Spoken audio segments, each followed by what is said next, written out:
The Fed kind of feels like a day trader right now. Piece of data comes out, they're hawkish. New piece of data comes out, they're dovish. So what do you think, Claudia? Do you think the Fed is that uncertain, or are you able to read more into what they're saying?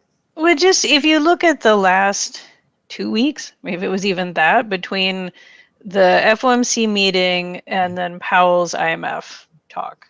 Okay, so just within that short span of time, they went from sounding kind of dovish, there's not going to be a reason to hike, and that was because the yields on the 10-year had gone up, and they're like, oh, that's not us.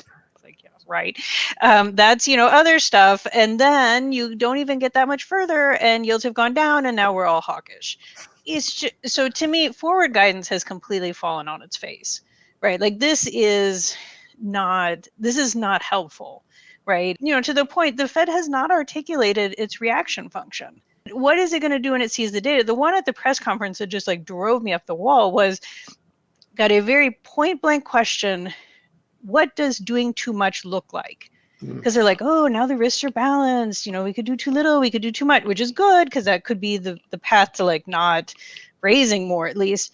And then ask, what does doing too much look like? Totally dodge the question.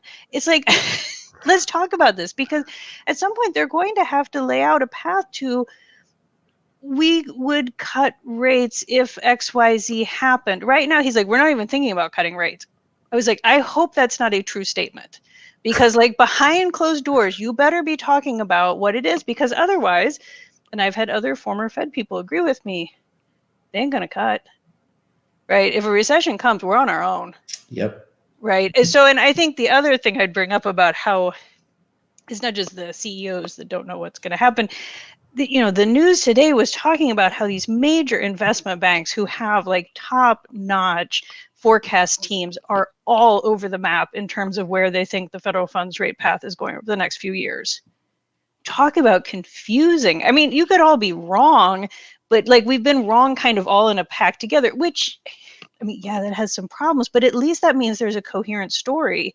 If you're out there and you're able to tell 4 different coherent stories, yeah, I mean, the week to week, the day, like that starts to make sense, and that's extremely disruptive. We don't need more disruption. So I don't know. If the Fed doesn't know, to me, it's like, just shut up.